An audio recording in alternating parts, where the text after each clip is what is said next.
The day after Duke Elegy's visit, Rose called for Baron Lant. When I was a concubine, you managed the finances, Baron Lant. Do you recall? Concern was etched on Baron Lant's face. Indeed, Your Majesty.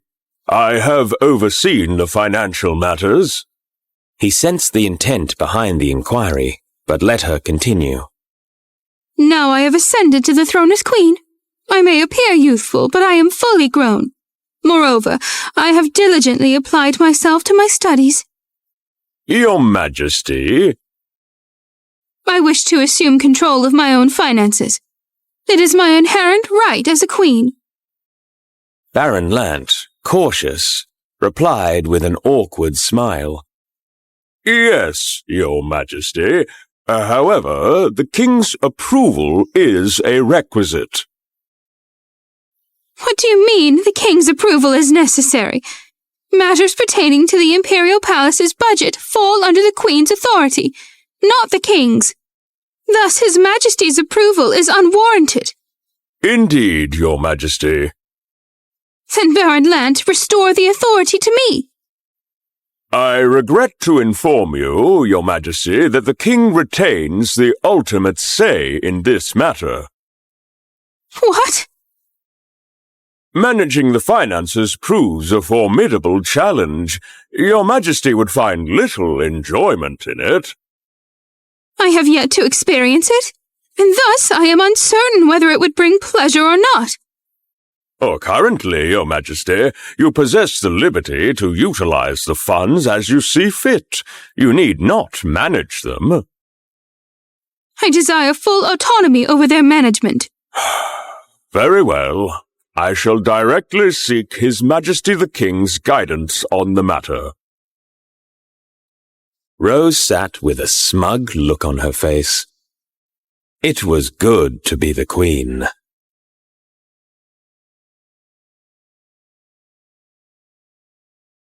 It was only a week until the wedding, and distinguished guests had begun to arrive. Since I was the bride, I was not to welcome them, and so my time was my own. Yet the sounds of joy outside heightened the beat of my heart. After the wedding, I'd assumed the mantle of the true Queen of the Celestial Isles, aiding King Henry in my newfound role. An undercurrent of worry, however, haunted me. The wedding night. Would I meet King Henry's gaze the morning after? The mere thought suffused my face with warmth. Your Majesty, your face is quite flushed. Do you suffer a fever? I turned to Laura with a smile, determined to make sure she couldn't decipher what was really on my mind. It's a touch warm in the room. I rose, moving to the window, Laura in tow. A splendid day. May the weather be as fair on the wedding day. Indeed. All shall transpire seamlessly, won't it? Of course. Laura, who sent these beautiful flowers? I apologize for not relaying the information sooner. Lady Milani sent this flower pot of light purple flowers. I smiled, realizing that this pot of geranium was a response to my request for a secret friendship. Her response was trust. Lady Nadine gracefully maneuvers within high society, utilizing her rumored allure.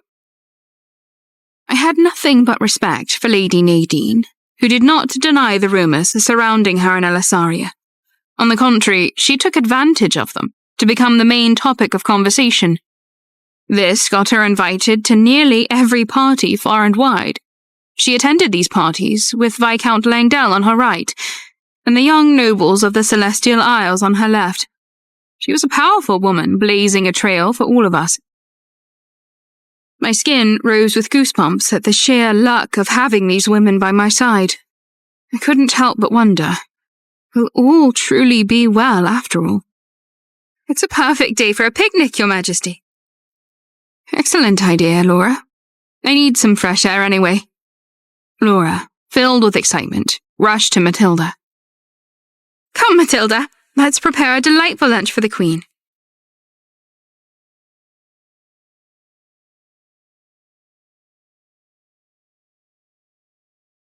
My ladies and I departed, armed with a basket filled with bread, cheese, an assortment of fruits and fresh juice. Heading towards a sunlit area for a leisurely gathering, we abruptly halted. Someone had arrived there before us. Grand Duke Bjorn. Caught off guard, he stood and secured a locket around his neck, concealing it beneath his attire. His stiff smile greeted me. We meet again. I nodded toward the detached palace where I had spent my days in the Celestial Isles thus far. I'm temporarily residing here until the wedding. Here? This is the Queen's palace? It looks a little small. You deserve the grandest. It's temporary, as I said. Grand Duke Bjorn appeared surprised, but soon blushed. The potion's effects tinged his rationality. I see. Well, at least I get to run into you now.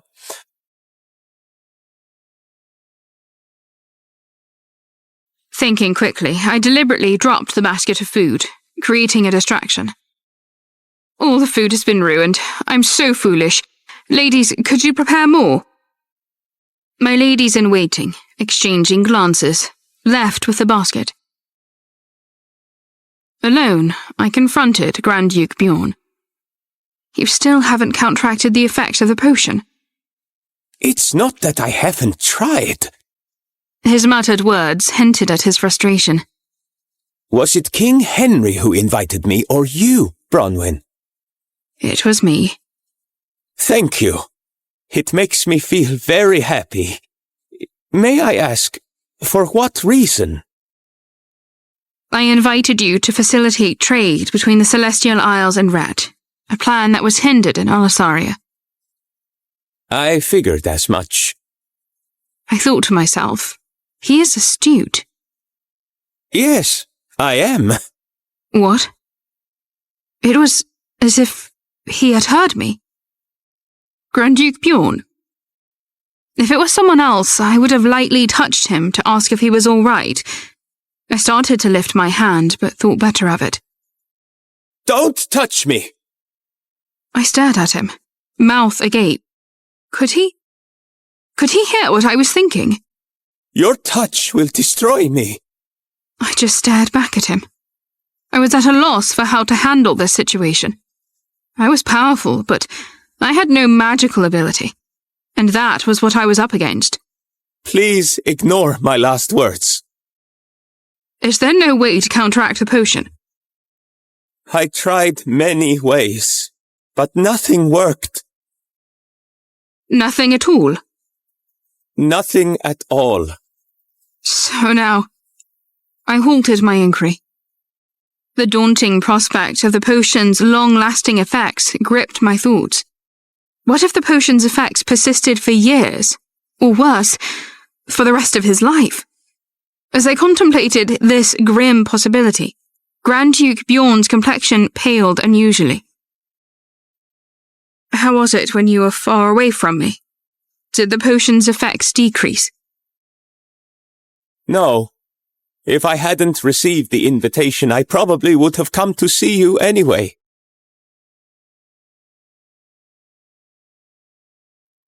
A sudden gust of wind disrupted the atmosphere. Struggling with my hair, Grand Duke Bjorn tentatively reached out, recoiling as if burned. I stepped back. I couldn't help but worry about whether he would be all right. It's very painful when you worry for my well-being. Please, do not ask me how I am. Well, what if I had an unconventional solution? Please. Anything. Can you make me another bottle of that potion? Grand Duke Bjorn frowned, anticipating an unusual request. Drink the potion and look at someone else this time. We can even place someone beside you who would be a suitable wife. And if I happen to end up in love with two people at the same time, won't that make the situation worse? It's painful enough to love one person like that. I don't think I can bear to be in love with two people. Please excuse me, Your Majesty. I cannot take being near you any longer.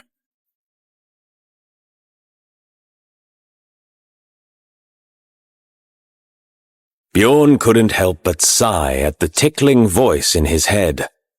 Strange as it might seem, every person had an inner voice. Just as people's voices were different, the voices inside were different. Queen Bronwyn's inner voice made him feel a pleasant tickle when he listened to it. It was a quiet voice, like a whisper. Every time Queen Bronwyn thought of his name, Grand Duke Bjorn, he got goosebumps. It was like that from their first meeting. Once he was away from Queen Bronwyn, he leaned against a white picket fence and closed his eyes. After staying there for a long time, Bjorn decided to return to his room. However, an unknown woman was standing in front of the door.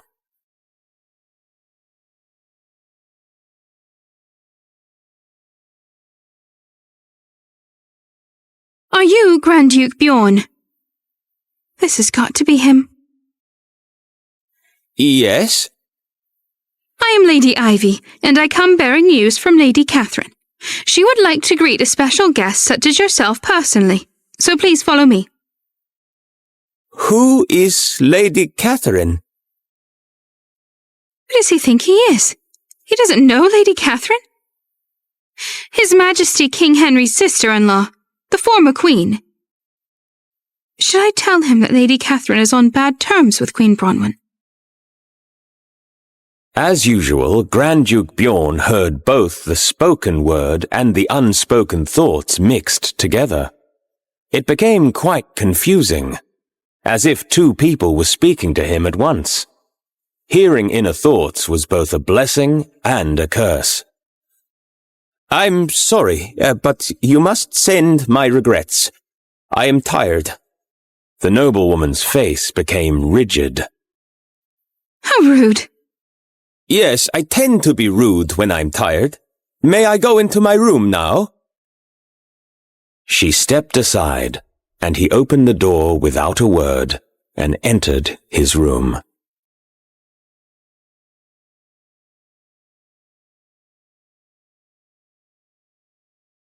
Grand Duke Bjorn was surprised a few minutes later by an unexpected visit from Catherine, the former queen of the Celestial Isles. He couldn't dismiss her as rudely as he had her lady-in-waiting before. After exchanging greetings, he reluctantly invited her in. Entering with a quiet smile, Catherine was ushered to the tea table. Grand Duke Bjorn called to one of his servants. Please, bring us some refreshments. Yes, Grand Duke Bjorn, right away. To what do I owe your visit? Since you are such a distinguished guest, it's only natural to come and greet you personally. Catherine's calm voice didn't betray her thoughts, but Bjorn remained cool. I see. He wasn't fond of social interactions, especially when he could hear the inner thoughts of others. Knowing Catherine's strained relationship with Queen Bronwyn only added to his reluctance to engage with her. Bjorn just stared at Catherine. State your purpose. I am busy. Is my visit an inconvenience? If it is, you must let me know, Grand Duke. If there is anything I can do to make your stay more comfortable here, just say the word. He frowned at her words. There is one thing you can do. And what is that? I only ask because I'd like to help you. I find this conversation tedious, and I want nothing more than for you to leave. Bjorn's discomfort with her presence and her unspoken intentions was evident. Catherine's eyes twitched slightly at his blunt response. Bjorn expected her to leave then, but Catherine seemed hesitant, remaining seated. Bjorn could hear her thinking to herself. How can I get this man on my side? He doesn't just seem to hate Queen Bronwyn, he seems to hate everyone. I'll walk you out. Catherine didn't know what she was doing there. None of it seemed to make a difference. Finally, she stood up, smiling helplessly, as if accepting the futility of her attempt.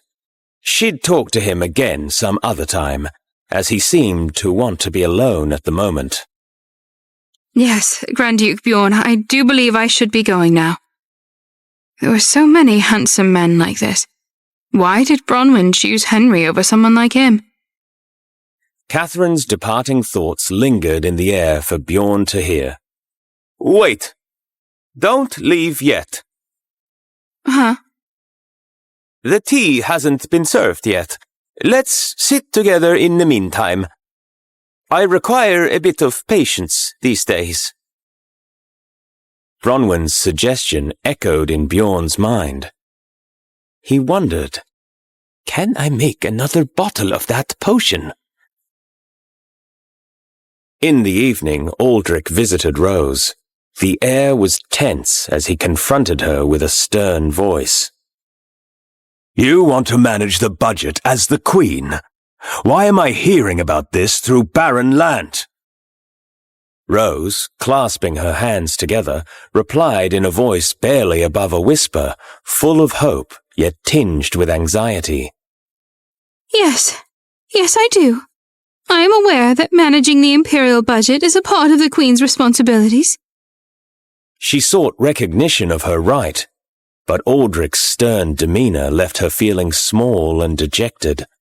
The king remained silent, his gaze unyielding.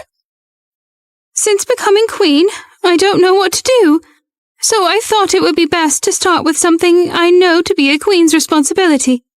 I can be a good queen, Your Majesty, just give me the chance. Rose's plea hung in the air. Her eyes, wide and frightened, sought understanding in Aldrich's. Rose. Yes. You will only be in the Queen's position for 1 year.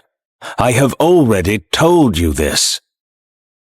His reminder was a clear boundary. Yes, I know, but even for 1 year, let me be the queen. Let me fulfill those duties.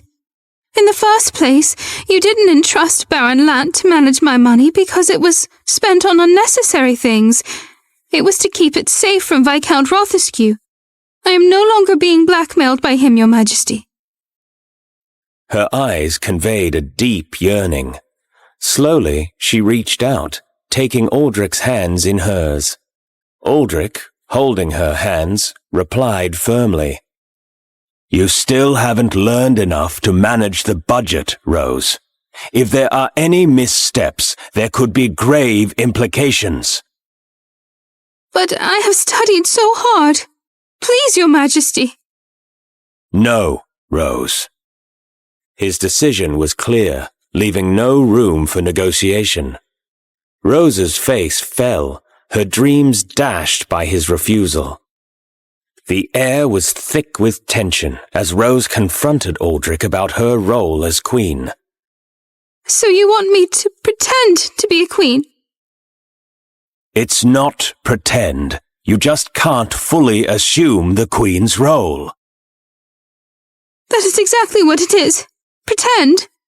Is that how you want our child to see me? How about this? You will attend audiences with me every day from now on. Let's start with that first. Rose's lips pursed in frustration. There are urgent financial matters to attend to, debts to repay, and promises to keep. Aldrich's hand lightly brushed Rose's back, trying to soothe her rigid posture. He massaged her delicate shoulders, his large, firm hands easing her tension. All in good time, Rose. For the baby's sake, you must take it easy. Despite his comforting strokes, Rose's mind was elsewhere, restless. Her Majesty, there is another question. What is it? What about punishments? Punishments? If a noble looks down on me, can that noble be punished? Why? Who looked down on you?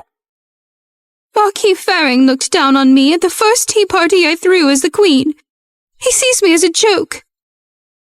Ah, Marquis Fearing. Aldrich shook his head in annoyance. He's a good friend of Lord Oscar's. Besides, the Trobys and the Fearings are close families. I suggest that you pay this no mind. The Queen's position should not be looked down upon by anyone, Your Majesty. What if it had happened to you? He openly insulted you. I felt deeply insulted. I was informed of what he said.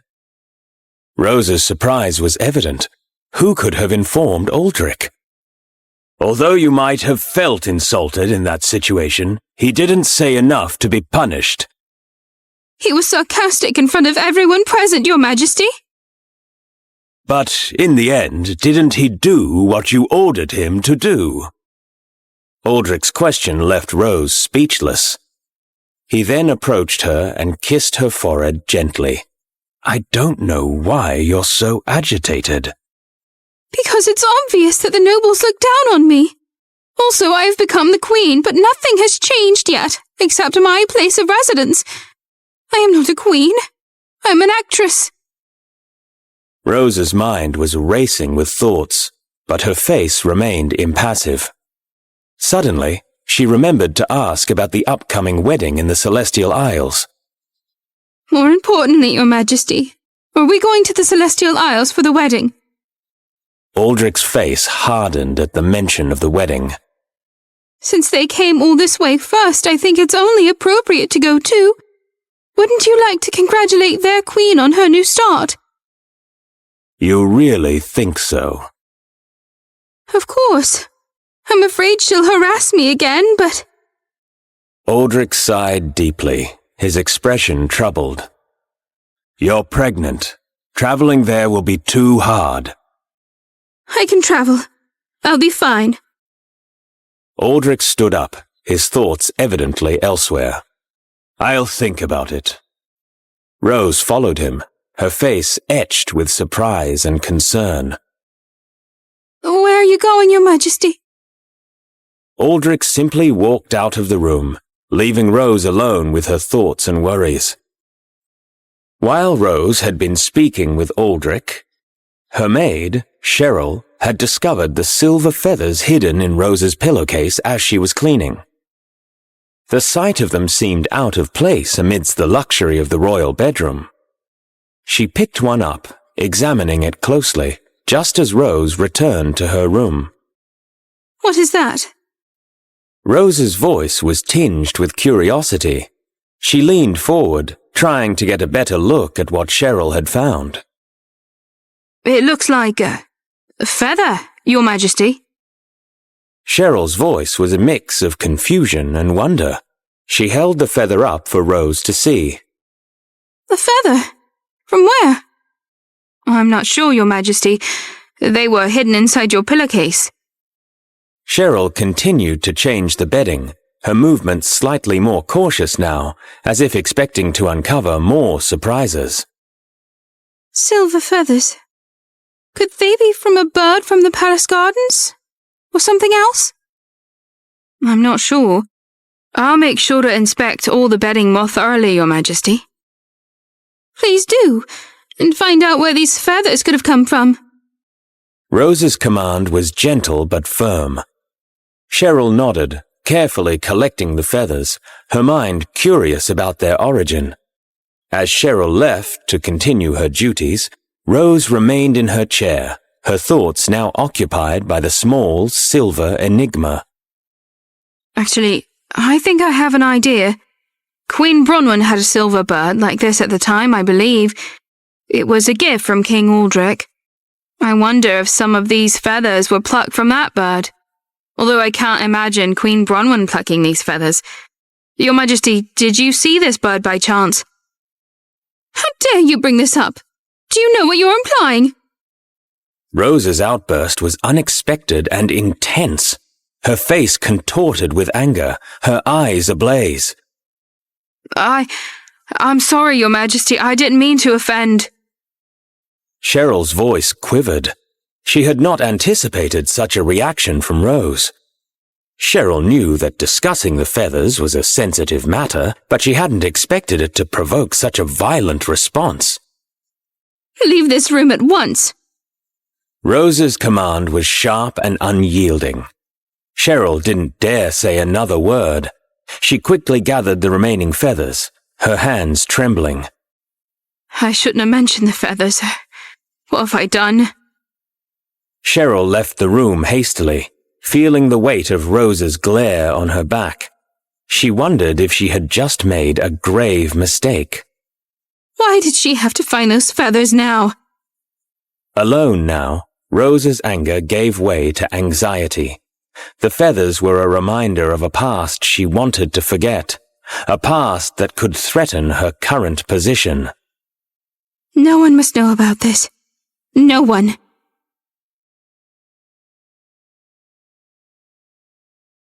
Rose thought about a way to keep the blame for the silver feathers away from herself, and was seized with an idea. She chased Cheryl out into the corridor and pointed accusingly at the maid. How could you be so cruel and barbaric? To harm a creature in such a way, and then to desecrate my personal belongings with the evidence of your brutality? Rose slapped Cheryl across the face. The maid, distraught, looked around for help.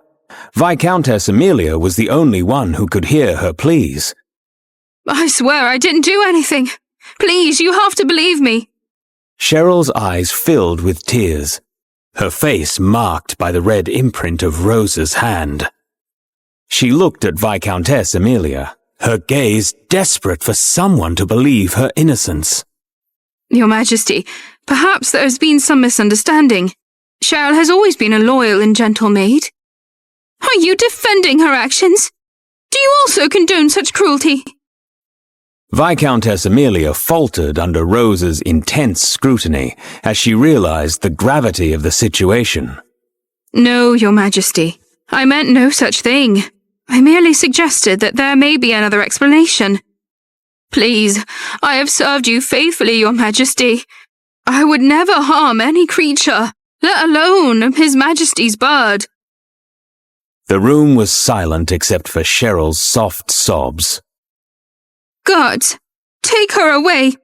I will not have someone capable of such heinous acts in my service. At Rose's command, the guards outside the door entered the room. They exchanged uneasy glances, unsure of how to proceed in the face of Rose's anger and Cheryl's apparent distress. Cheryl's pleas went unheard as the guards hesitantly approached her, their expressions a mix of duty and regret. They gently lifted Cheryl from the floor, leading her out of the room. The door closed behind them, leaving Rose standing in the center of the room, her expression a mask of righteous indignation, yet her eyes betrayed a flicker of uncertainty. Alone now, Rose slumped back into the armchair, her hands still trembling slightly. The fear that had gripped her was genuine, yet it was mingled with a sense of relief that the situation had been resolved, albeit harshly. What a mess. How could I have been so careless? Rose closed her eyes, trying to calm her racing heart. She couldn't help but think back to the moment she had pulled out the feathers, her panic leading to a hasty decision to hide them. Foolish, so foolish. I should have dealt with this sooner. Her mind raced with thoughts of the bird, of Aldrich, and the implications of the feathers being found in her pillow. The fear of someone discovering the truth about the feathers and her role in their acquisition was for good reason. I can't believe I've let it come to this. I've put myself in such a terrible position. The room felt colder now, the silence oppressive. Rose shivered, not just from fear, but from the realization of the potential consequences of her actions. I must be more careful. I cannot afford any more mistakes like this. As she sat there, lost in thought, The door opened, and Viscountess Amelia returned with a tray carrying hot tea. The sight of the tea was a small comfort, a reminder of normalcy in the midst of chaos. Drink this, Your Majesty. It will help calm your nerves.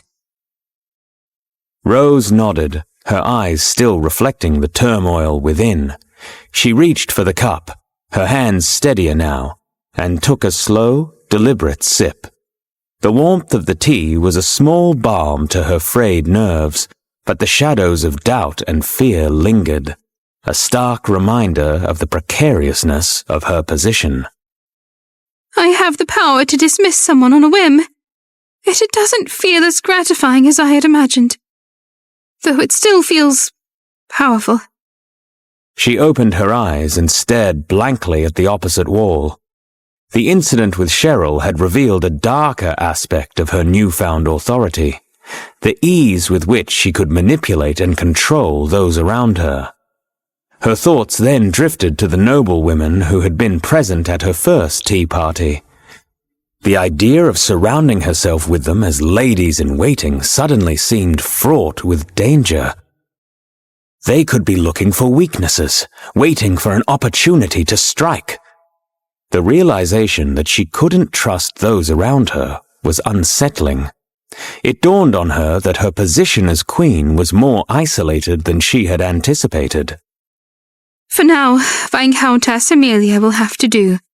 I need someone I can rely on, even if it's just for appearances. Rose took another sip of her tea. Its warmth spread through her. The liquid was soothing, but it couldn't quell the turmoil within. I must tread carefully. One misstep could be my downfall. As she set the teacup down, Rose's gaze hardened. The realization that she needed to be more strategic and less impulsive in her decisions was clear. She couldn't afford to let her emotion dictate her actions. I am the queen, and I will not be undone by my own hand. With a newfound resolve, Rose stood up from her chair. The challenges ahead were many, but she was determined to face them with a clear mind and a strategic approach. The path of a queen was never easy, but Rose was ready to walk it with her head held high. Rose's eyes were cold, her voice a calculated blend of authority and detachment. Viscountess Amelia, this is a matter of the Queen's honor. A message must be sent. But, Your Majesty, to punish Cheryl for a misunderstanding, it is not just a misunderstanding. It's an act of treason against the crown. Viscountess Amelia's heart pounded in her chest. She knew arguing would be futile. Rose's decision was final, and her tone left no room for negotiation. As you wish, Your Majesty. She bowed her head and left the room, her steps heavy with the weight of the task ahead. Rose watched her leave, a sense of unease gnawing at her. This should silence any potential rumors, but at what cost? Alone again, Rose's mind raced. The decision to punish Cheryl harshly was a strategic move to protect her position, yet it left a bitter taste in her mouth. The Queen must be both loved and feared. But am I becoming the very thing I despised? Rose sat back down, her mind a whirlwind of thoughts. Power had a price, and she was just beginning to understand just how steep it could be. As soon as Aldrich heard about Cheryl's imprisonment, he hurried to Rose's chambers. He looked at Rose with a sharp gaze that pierced through her facade. He was piecing together the details, trying to understand the full picture. "And you are absolutely certain it was Cheryl who harmed the bird?" Yes, Your Majesty. I can't believe she would do such a thing. It's just unthinkable. Rose's voice wavered slightly, a hint of uncertainty in her tone. Aldrich's eyes narrowed, sensing the inconsistency in her story. You're sure there isn't a mistake? Accusing someone wrongly is a grave matter, Rose. No mistake at all. It was definitely Cheryl. She admitted it herself. Aldrich observed Rose closely, the doubt in his mind growing. Rose's eyes darted away, avoiding his gaze. Rose, feeling increasingly scrutinized and uncomfortable, swiftly changed the topic. Your Majesty, there is another, more pressing matter. The nobles think it would send a strange message for you to attend the former Queen's wedding without me. I have packed 3 dresses for your approval to wear for Bronwyn and King Henry's wedding. Aldrich noticed the attempt to switch topics. There was a moment of hesitation. I will represent you and Elisaria well. I promise. So be it. I leave within the hour. Have your belongings put in the carriage immediately. We arrive by nightfall. And Rose? Yes, Your Majesty? Be mindful of how you wield power. Of course, Your Majesty. I understand. As Aldrich turned to leave, a fleeting look of relief crossed Rose's face. But as the door closed behind him, her expression turned to one of contemplation. Did I go too far? No. It had to be done. As I stood by the window, the twilight sky cast a serene glow over the palace grounds. Aldrich had arrived, and he had brought Rose with him. Why would he bring her here if he had planned to have me return as queen, especially while she was pregnant? The only reason I could think of is because she insisted, likely because she still views me as a threat. Had she known about Aldrich's expectation of her being the queen for 1 year? I wondered if this had anything to do with Henry inviting Aldrich to dinner so suddenly. It was an unexpected turn of events, one that left me both concerned and curious. Why would Henry want to dine with Aldrich? What could they possibly have to discuss privately? The palace gardens, bathed in the soft light of the setting sun, seemed to mirror the complexity of the situation. The intertwining pathways and hidden alcoves were much like the intricate relationships and unseen motives at play in the royal court. Is Henry trying to make a statement, or is there something more at play here? My gaze lingered on the main palace, where the dinner was to take place. The thought of Henry and Aldrich, 2 men who had been at odds from their very first meeting, sitting across from each other in a cordial setting, was almost surreal. Henry knew how I felt about Aldrich. Was he trying to show off his strength, or was this a gesture of diplomacy? Lost in thought, I closed the window gently. Then I turned back into the room. I couldn't help but feel a bit anxious about what this dinner might entail.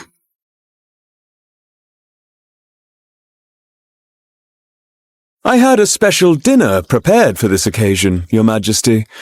A bit gamey, but prepared well, Black Bear can be perfect for the occasion. Is that so? Indeed. Did you know that black bears have a tendency to leave their mates? I assumed that was your preference. The air in the room grew tense, charged with an undercurrent of rivalry and unresolved feelings. Aldrich, now grappling with a mix of irritation and disbelief, tried to maintain his composure in the face of Henry's blatant provocation. Your confidence is admirable, King Henry, but it seems you underestimate the complexities of the heart. Henry merely continued to eat with a relaxed demeanor, as if he was unfazed by the underlying tension. Perhaps, but I prefer to see things in a simpler light. The heart, after all, is not so complex when it's true love. Aldrich's gaze sharpened, the mention of love striking a chord. Despite his efforts to detach himself, the memories of his past with Bronwyn lingered, like shadows that refused to fade. Love is not a game, King Henry. It's a commitment, one that demands understanding and sacrifice. Exactly. And that's why I'm committed to making Bronwyn happy. Something that, unfortunately, you failed to do. The words hit Aldrich like a physical blow, his pride wounded. The reminder of his past mistakes with Bronwyn stirred a mix of regret and resentment within him. You speak as if you know everything, King Henry, but time has a way of revealing truths that we often overlook. Time will indeed reveal all, Your Majesty. But for now, let us enjoy this meal. It is a rare occasion for two kings to dine together as it is. The air in the room grew heavier with each passing second. Aldrich's laugh, once filled with amusement, took on a more sinister tone as he leaned in closer to Henry. The tension between the two men was palpable. A silent battle of wills unfolding before their eyes. You see, King Henry, people are not always what they seem, and sometimes they hide their true intentions behind a mask of kindness or love. Your Majesty, I assure you, my intentions towards Bronwyn are nothing but genuine. Aldrich leaned back in his chair, his eyes narrowing as he observed Henry.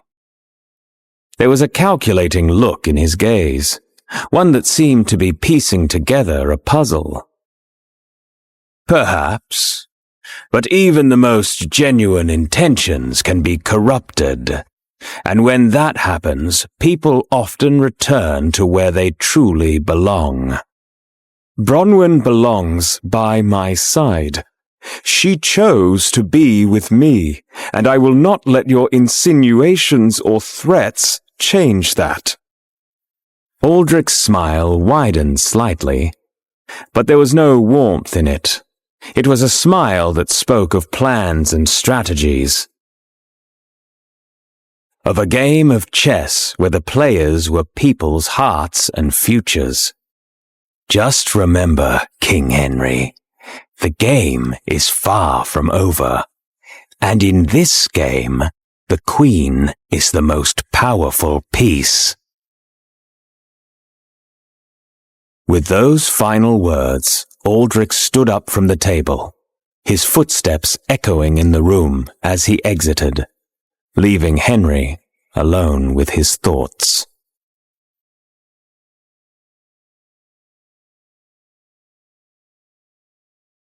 After their arrival in the Celestial Isles, Rose sent Viscountess Amelia out to mingle with the nobles and find out what rumors were circulating at court. Amelia quickly learned of the rivalry between Catherine and Bronwyn, and hurried back to inform Rose. While Aldrich was out dining with Henry, Rose had invited Catherine to dinner, eager to find a way to use this situation to her advantage. Catherine, I must ask, and I hope I'm not overreaching. Why don't you remarry? For love this time. Catherine's eyes narrowed as she processed Rose's question. The abrupt change in topic caught her off guard. The conversation had flowed so casually, almost disarmingly so, before veering into this unexpected territory. And why are you so interested in my personal life, Your Majesty? Oh, I didn't mean to pry.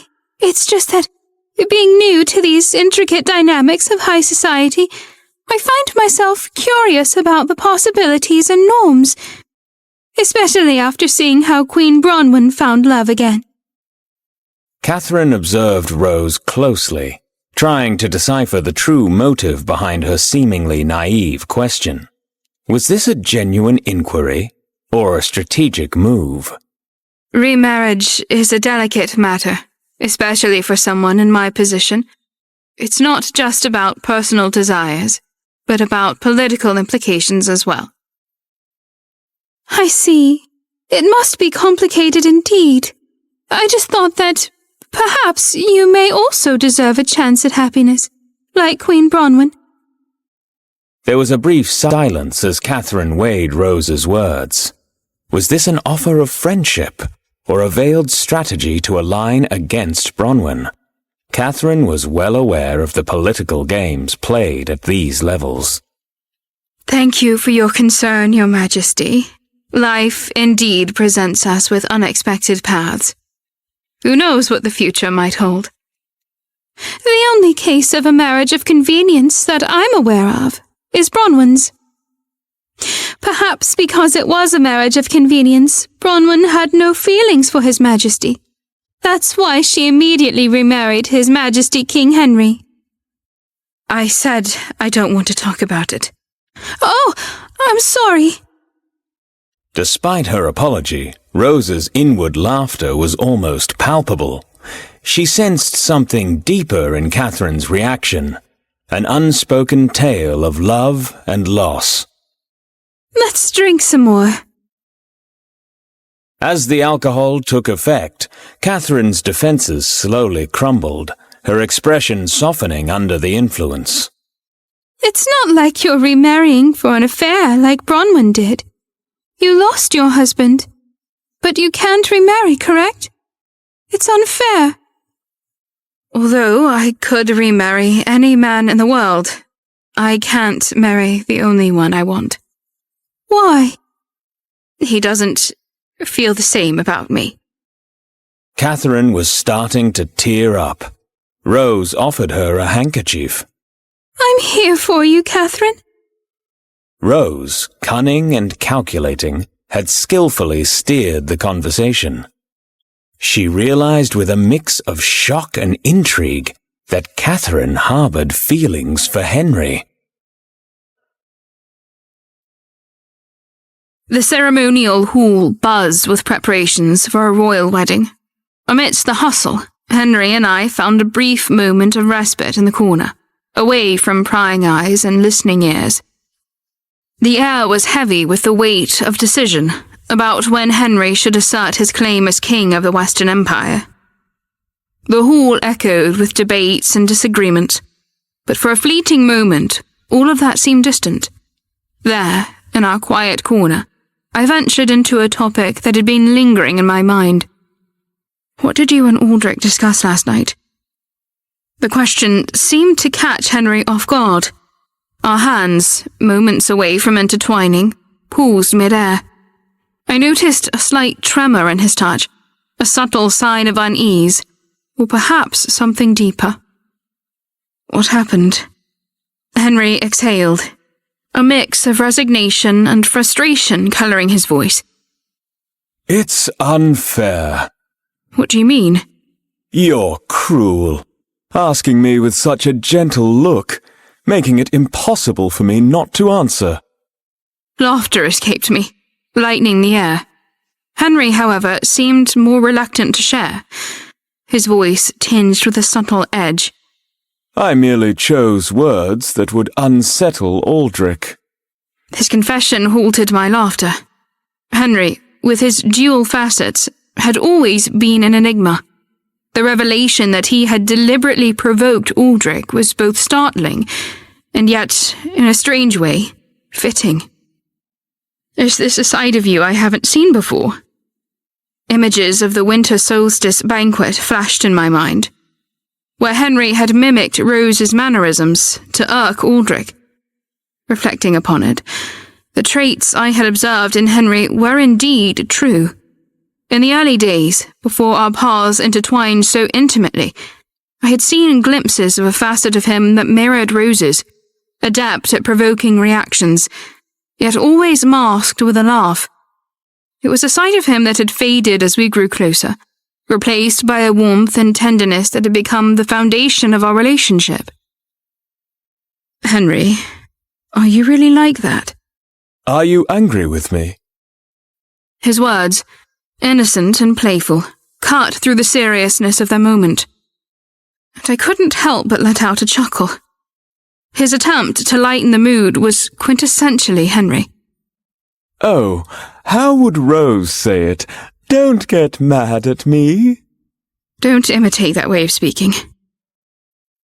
Despite the mimicry, the tone was distinctly Henry, making it impossible to stay annoyed. He leaned in closer, a soft warmth against my shoulder. Bronwyn, I really like you.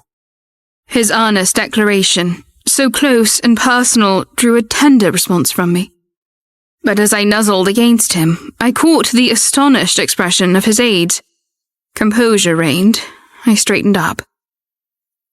Henry, it's not necessary to befriend Aldrich, but don't go out of your way to antagonize the king of a country of equal standing. The shift in the atmosphere was palpable, as Henry's demeanor stiffened unexpectedly. The lightness of our prior exchange seemed to evaporate into the air, replaced by a sudden solemnity. Henry, you're not just my husband, but also the ruler of the Celestial Isles. His silence lingered, a heavy veil in the air. Did he plan to persist in his contentious approach? His voice grew serious as he attempted to shift the topic. I have something to confess to you. My brow furrowed in anticipation. I have no experience. His admission struck me, leaving me momentarily speechless. The revelation was unexpected, to say the least. So you must lead me on the wedding night. The words echoed in my mind. The topic he had chosen was one I consciously avoided, yet it stayed in the back of my thoughts. I blushed deeply. Henry, noticing my reaction, drew even closer, our foreheads touching. Bronwyn, you're completely blushing. You are too. My teachers used to say I only need to learn something once to master it. We shall have many lessons, then. My attempt to maintain composure faltered. A hurried decision. I excused us from the hall, citing enough rehearsal. But as I stepped outside, my gaze fell upon Grand Duke Bjorn. His presence normally would demand a greeting, but in my current state, engaging in conversation seemed impossible. Observing Bjorn's dark expression, it appeared he wasn't in the mood for conversation either. It was a mutual lack of desire to engage, each lost in our own tumultuous thoughts. Gathering my composure, I moved toward Bjorn, ready to extend a courteous greeting. But unexpectedly, before I could utter a word, he abruptly turned and departed. A relief, perhaps, yet his sudden exit was strange. Was he awaiting someone here? Lost in these thoughts, my attention was swiftly drawn back to the arrival of my ladies-in-waiting. It's time to prepare for the wedding, Your Majesty. There is a lot to do from now on. Also, today you must go to bed early. Hurry up! Cedrica, with a slightly puzzled expression, echoed their urgency. I cast one final glance toward where Bjorn had disappeared, a trail of unanswered questions lingering in my mind. With no time to dwell, I quickly followed my ladies-in-waiting to the detached palace, where preparations for the imminent wedding awaited. As Henry watched Bronwyn depart, a mix of emotions churned within him.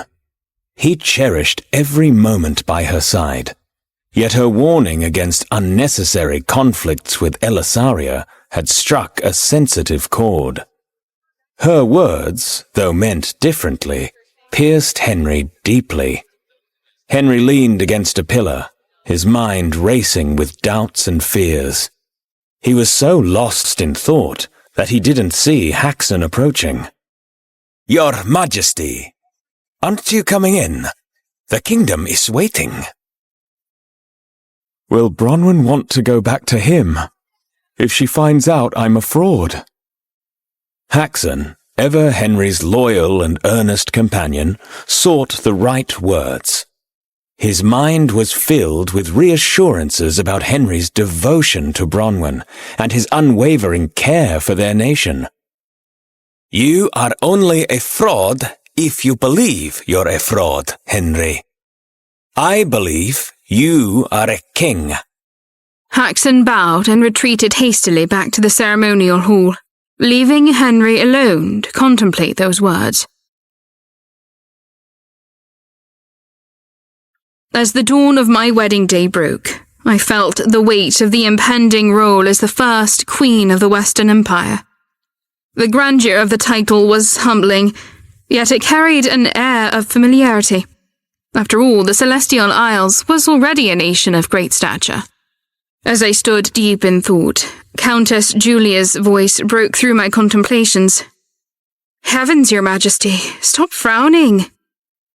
I couldn't help but smile at her concern.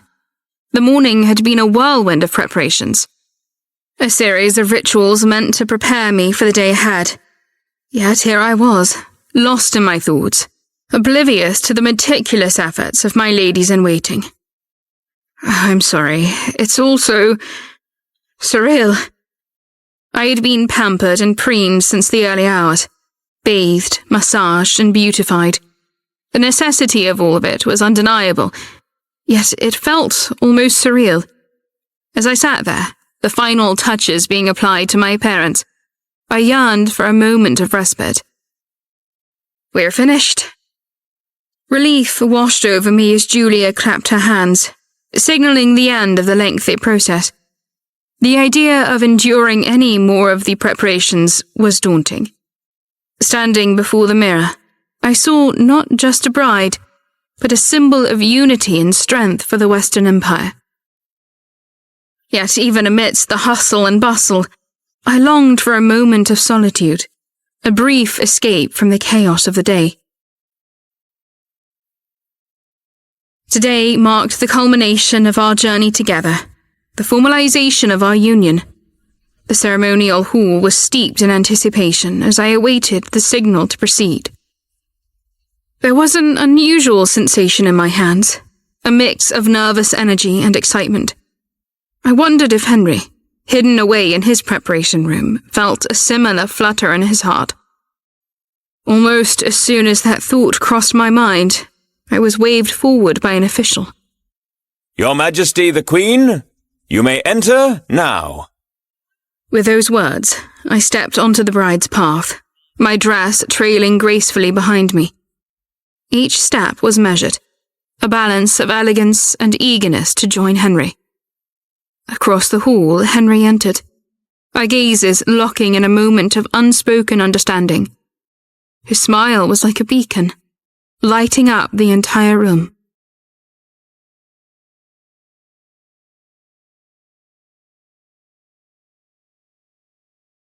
As Henry and I moved closer, our paths converged, symbolizing our united future. All thoughts of Aldrich and the past momentarily vanished. When our paths finally merged, a soft, knowing smile passed between us. It was a silent promise of the life we were about to embark on together. Henry grasped my hand. At last. Hand in hand with Henry, I felt a blend of embarrassment and assurance. His grasp was steady, a silent vow of support and unity. The High Priest, despite his previous reluctance to attend, couldn't hide a slight smile at our approach, but his demeanor shifted as he whispered, somewhat reproachfully, "I asked not to be invited." His professional demeanor soon returned, as he began the ceremony with an unconventional phrase, reflective of our unique journey. The idea of our separate paths joining into one was a poignant reminder of our story. King Henry, do you agree to walk the rest of your path with Bronwyn Troby? Henry hesitated to answer, sending a ripple of murmurs through the distinguished guests. I stood, poised yet curious, amidst the soft wave of whispers and glances. I caught sight of Rose, her face lit with an expectant smile, anticipating my discomfort. I refused to grant her that satisfaction, turning my attention back to Henry. First, I need to announce something. His declaration, made in a tone so different from his usual cheerful demeanor, caught everyone off guard. The guests quietened, their attention fixed on Henry. From this moment forward. A hush fell over the crowd, every eye fixed on Henry, awaiting his next words. The significance of this moment was palpable, a turning point not just for us, but for the entire realm. The Celestial Isles will become the Western Empire, and I, Henry, will reign as the first king of the Western Empire. Henry's declaration resounded with a regal tone that filled the hall, marking the birth of the Western Empire and his ascendancy as its first king. The crowd was initially stunned by this unexpected turn. The sound of Henry's closest aides clapping soon ignited a wave of applause and cheers among the citizens of the Celestial Isles. Even the visiting dignitaries joined in, although they were somewhat bewildered. The hall transformed into a cacophony of celebration, the journalists frantically capturing every moment. My gaze drifted to Aldrich, whose pale but composed demeanour betrayed no clear emotion. Was he irritated, or did he think I was still chasing the title of Queen? Rose's expression, however, couldn't hide her dismay, as if she'd lost a personal battle. Henry confidently continued, adapting the ceremony's protocol to suit the momentous occasion. I, Henry, King of the Western Empire, do accept Queen Bronwyn Troby as my wife. The High Priest observed Henry with a frown, but he didn't interrupt. Henry then turned towards me, his gaze softening.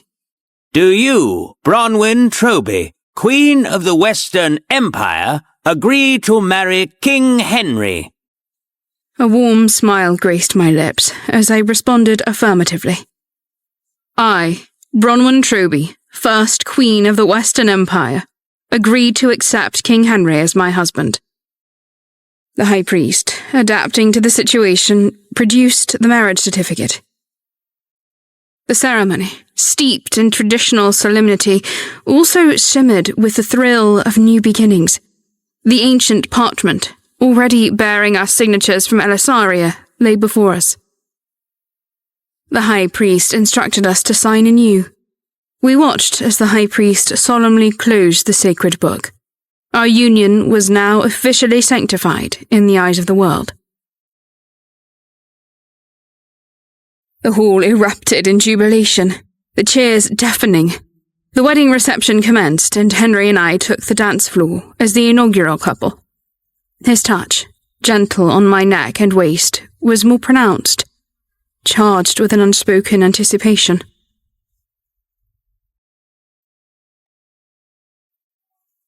You're wearing too many jewels, my queen. I feel like I'm touching armor. I feigned severity. You're shameless. What do you expect? Just dance. Lucky no one can read my thoughts. His comment stirred my curiosity. Were his thoughts mirroring mine? But I decided against probing. Instead, I tightened my grip around his waist. My gaze momentarily caught Grand Duke Bjorn in the crowd, his expression somber. But as we twirled in our dance, he vanished from sight. Look at me. Henry's voice broke through my concerns about the Grand Duke. Bronwyn, now just look at me. You're being too greedy. Despite my playful rebuke, Henry beamed with pride. My queen is now my wife, and I am yours. He whispered affectionately, kissing my forehead before stepping back. Take me, my queen. Hold me. Wrap me in your arms. His endearing nature made me smile. His youthfulness only added to his charm. Even in his regal formality, Henry retained his youthful exuberance. Henry's gesture of possession in our marriage was unexpected, and intensity I hadn't anticipated. After our dance, we gracefully made our way to our thrones, hand in hand. As the evening progressed, the hall filled with the lively steps of dancing nobles. The energy was infectious, particularly among the citizens of the Celestial Isles. who celebrated our kingdom's birth into an empire with unrestrained joy. The grandeur of the hall's jewels faded into insignificance amidst this new beginning. My thoughts wandered to Duke Elegy's absence. Why didn't Duke Elegy come? I invited him. I don't know why he didn't come. Acknowledging his response, I turned my attention to my brother, who approached for a conversation. The joyous atmosphere enveloped us, the hall echoing with the sounds of a new era. Observing the young ladies fixated on my brother with stars in their eyes, I nudged him gently towards them. Brother, don't just stand by my side. Also dance and have fun. He moved towards them, sparking a conversation with ease. My attention was soon drawn to Nadine, who approached with her usual grace. You are now Her Majesty the Queen again. The title suits you so well. Her playful smile was infectious. The surrounding nobles of the new Western Empire echoed her sentiment.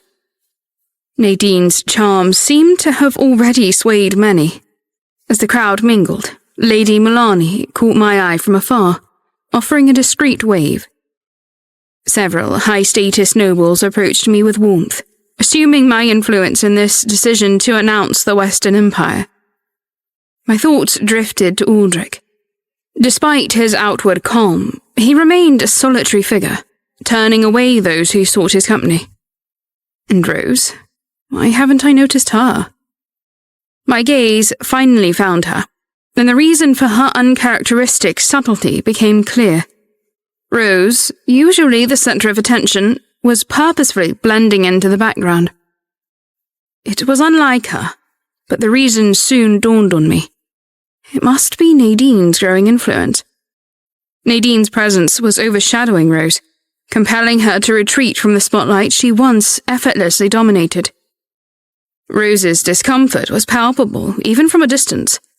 With every cautious step she took, she seemed to be dodging unseen obstacles, her eyes scanning the crowd. She was clearly avoiding Nadine and Viscount Langdale. It was a dance of evasion.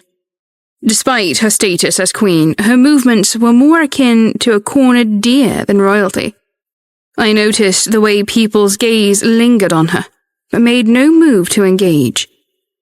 She was like a shadow, present yet elusive. Finally, as Rose approached Catherine, her intent became clear to me.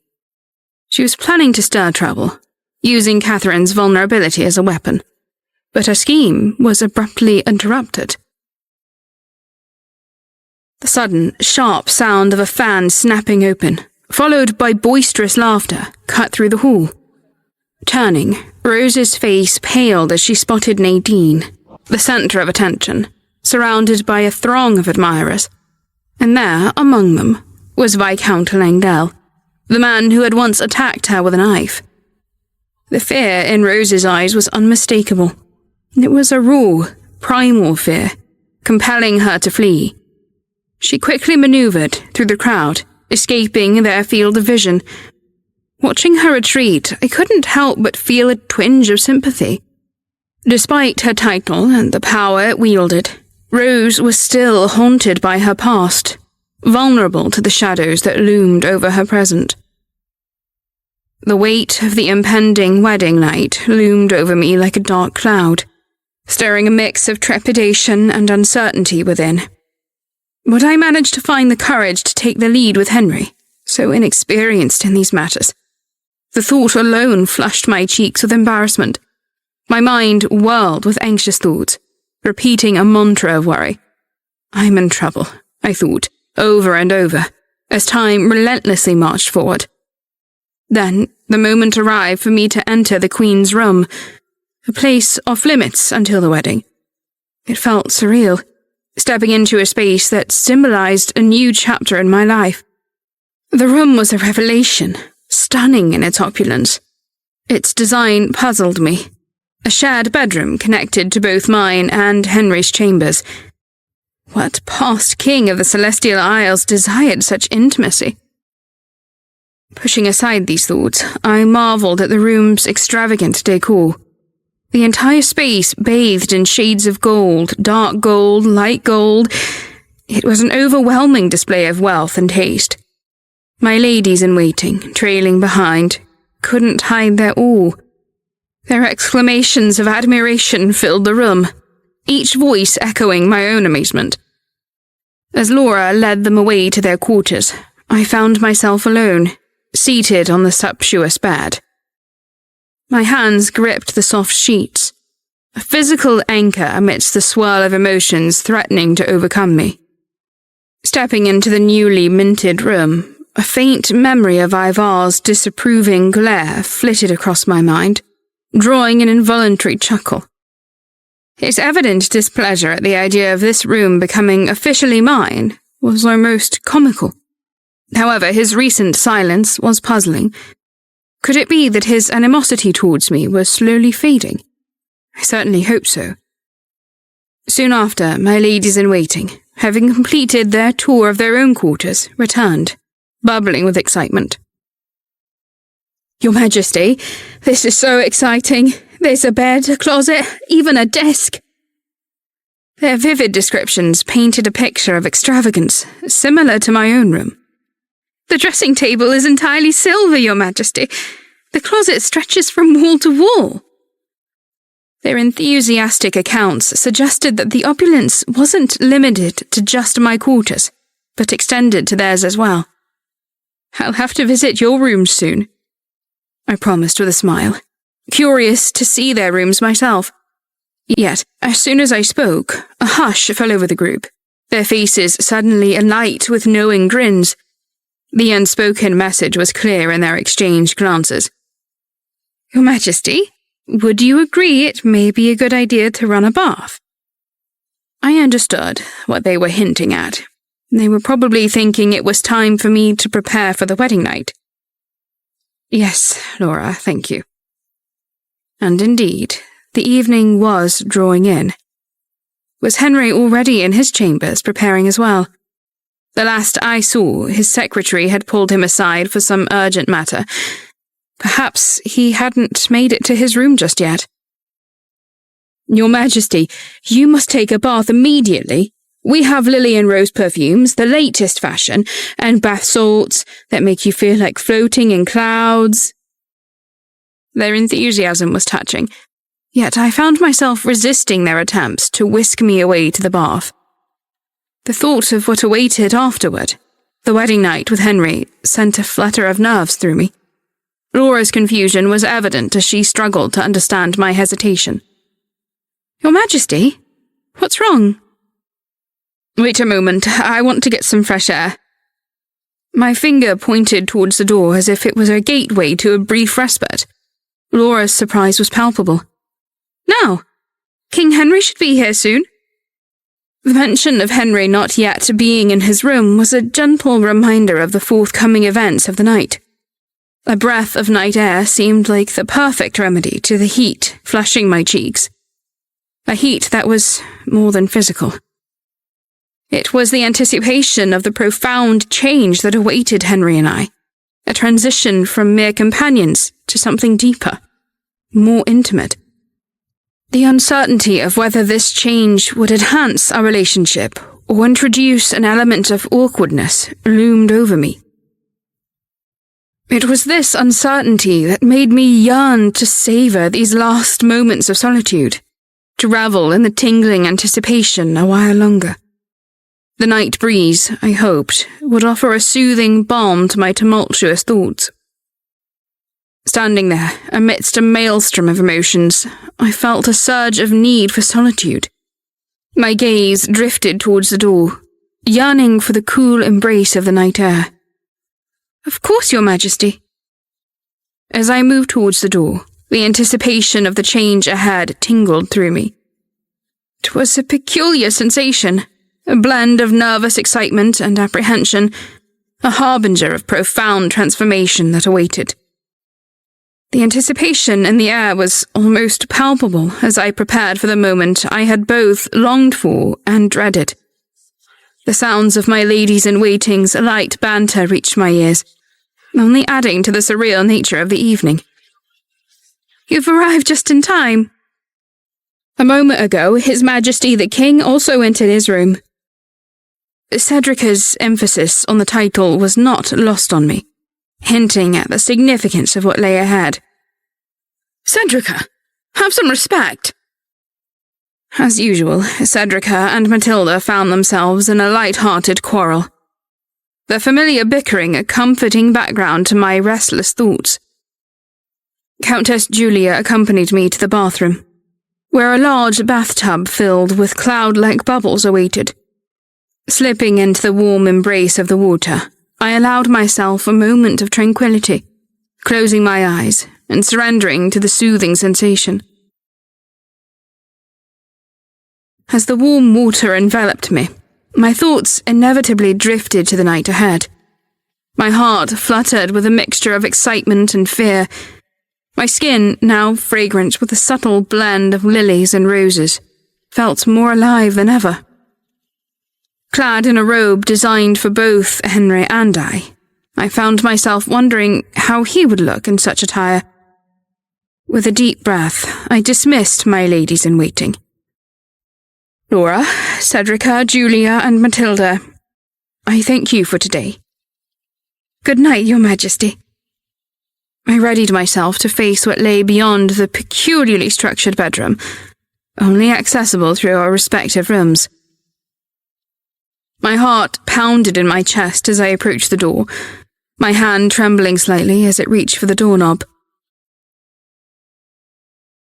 With one final, steadying breath, I turned the doorknob and pushed the door open, revealing the bedroom that had been hidden from me until this very moment. My gaze immediately searched for Henry, the man who, in just a few hours, would be more than just my king. He would be my partner, in every sense of the word.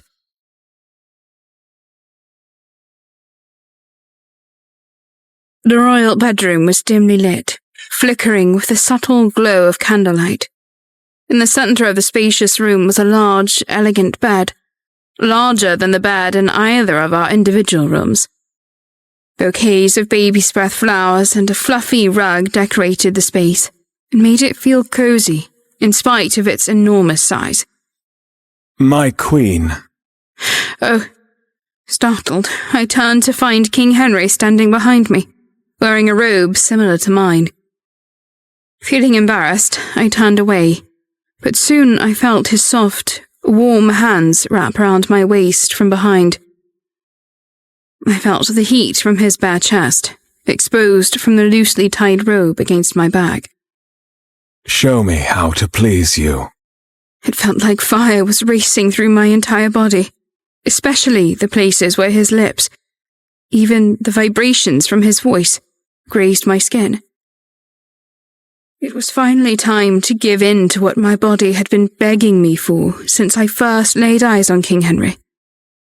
I wanted him, and it was time to take him. Go to the bed. Lay down. I stared at him. I had waited this long to feel him, but it was a tad bit longer. I watched him watch me, his patience for me turning into desperation. Come. Please. I approached the bed and climbed on top. He stared at me in wonder, and I nearly lost my sense of authority in the depths of his mysterious violet eyes. Beads of glistening sweat were forming on his forehead. He was shining, his hair damp and his expression yearning for me. I ran my fingers through his damp hair and kissed his forehead. I am at your mercy, Your Majesty. He sat up, no longer prone, and began kissing me. The heat between us was palpable as we were finally free to kiss how we had been wanting to this whole time. I was being warmed from the inside out as our lips and tongues touched, and our hands explored each other's forms freely. I pushed him down and made him lay back. I ran my fingers over his exposed chest and straddled him. In this position, he stared at me and whispered with his eyes full of expectation. I don't mind if you're rough. Naughty bird. Do you want me to be? He moaned as if he couldn't take it anymore and ran his hands up my thighs. I grabbed his hands and pinned them against the bed. "Didn't you ask me to take the lead today?" He looked surprised as I kissed him all over his cheeks and then his lips. I lowered my hands, slowly untying his robe. This time, I took my time to run my eyes over what was beneath his clothes. Part of him I had banished from my mind, now ready for me.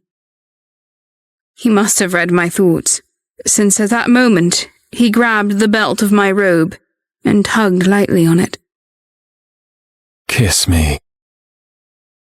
As my robe fell open, he seized control, flipping me onto my back. Soon, all hesitation was gone from my mind. Aldrich returned to his guest room as soon as Bronwyn left the party. He settled onto the bed, a daze enveloping him. Slowly, he ambled to the window, pressing his head against the frame. Dizziness and desolation washed over him, a nauseating sensation gripping his insides.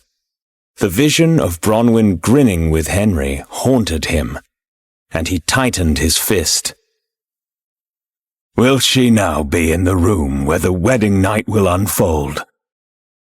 The notion turned him pallid.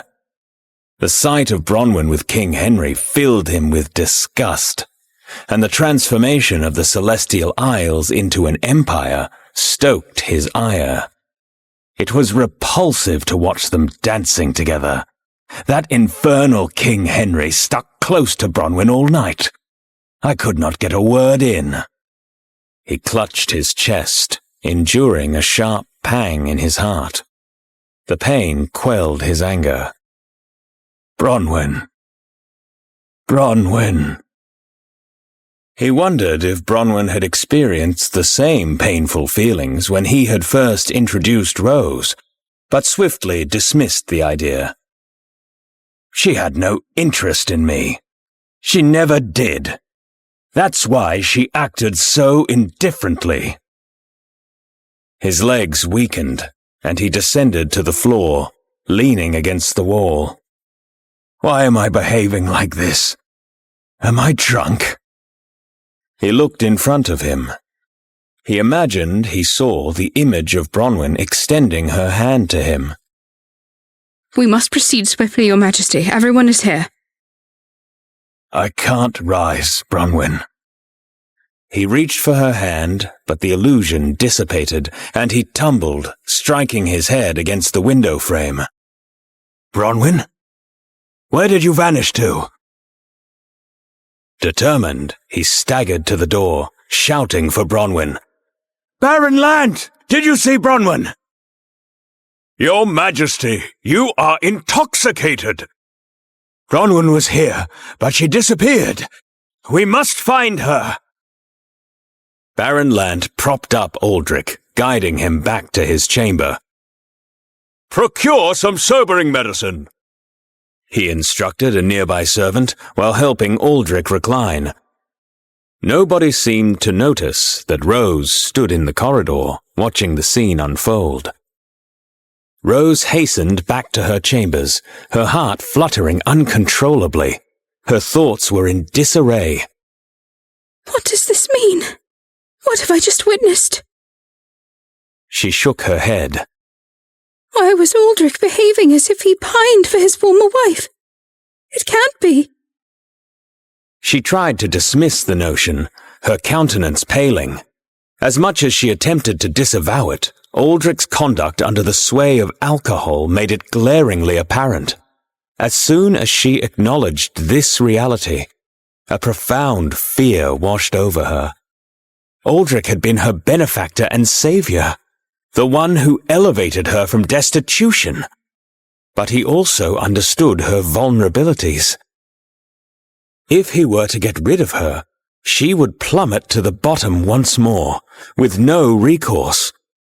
Moreover, there was no bloodline to cling to, as the baby had not yet been born into the world. Even if he refrains from reinstating the deposed queen, what if he turns cold towards me? What if he places blame on me for the divorce and withdraws his love from me? Thoughts raced as she imagined him bringing in another woman.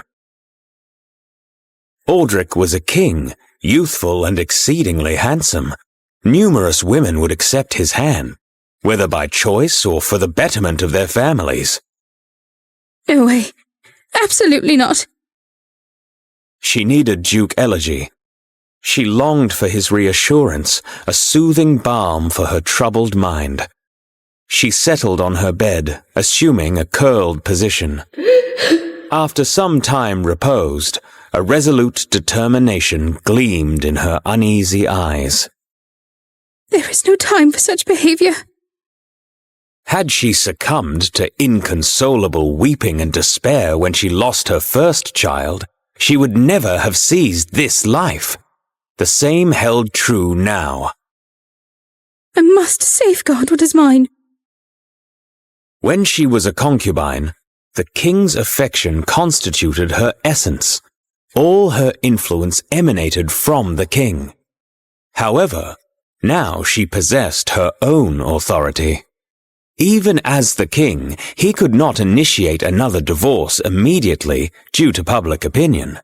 He had to endure their marriage for at least a few months. By then, the baby would have arrived, establishing itself as the king's firstborn, regardless of external opinion. In the future, the baby will shield me. Until then, I must protect the baby. She rose from the bed and began pacing. What ought I to do? How should I proceed? Should I confront the deposed queen directly? She considered her circumstances. She realized there was no longer a reason to evade the deposed queen, Viscount Langdale, or Duchess Betha. Bronwyn had betrayed Aldrich. Viscount Langdale was a nefarious ruffian who sought to harm a vulnerable and unarmed girl, and Duchess Betha was a capricious woman who exploited her feminine allure to ensnare men. There is no need to succumb to pressure from such individuals. Why should I be disheartened when the perpetrators parade around proudly? Viscount Langdale leads a knightly order. That's a splendid place to start. I shall expose his repulsiveness before everyone. She settled back on the bed, bearing a satisfied smile. She was determined to win this fateful game. As I woke up the next morning, a sense of weightlessness enveloped me. A chuckle reached my ears, prompting me to open my eyes. Looking upward, I beheld King Henry gazing down at me with a chuckle. Did you sleep well? Overwhelmed by a surge of memories, I buried my face in his chest. Sleep had not claimed me until dawn, and the specifics of what led up to my slumber were a blur. Yet upon waking, I found myself cradled in King Henry's arms, my body smooth and smelling of roses. Did you wash me? King Henry playfully bit my earlobe. You don't remember? You asked me to prepare the bathtub with rose-scented oils, lots of bubbles, and wash your hair. Ah, yes, that's right. I remember now. How could I forget? Don't worry. We were both overwhelmed with pleasure.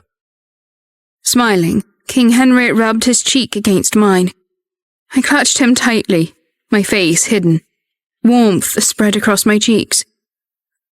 I'd be happy to die like this, my queen. He continued to nibble on my ears, and then ventured down my neck. Lightly, he kissed my collarbone. We were bound by marriage, but he acted as if consumed by an intense desire. My queen, my wife, Bronwyn. Glancing at his profile, the face that had initially captivated me looked even more handsome in repose. I reached out to touch his lips and the tip of his nose. Henry smiled, kissing my wrist and palm. In a moment of vulnerability, I uttered words from the depths of my heart. I hope this time I can have a baby.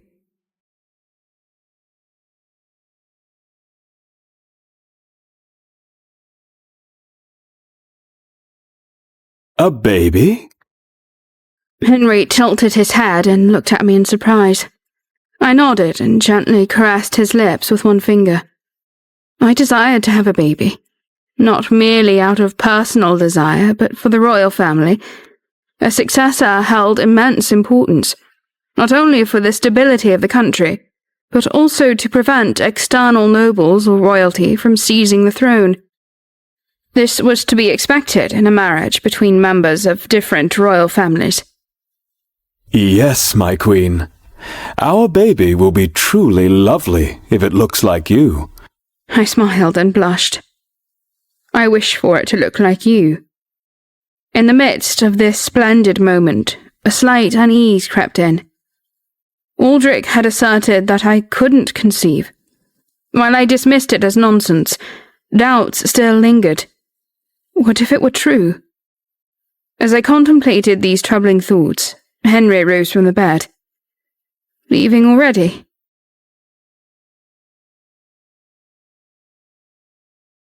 No, my queen.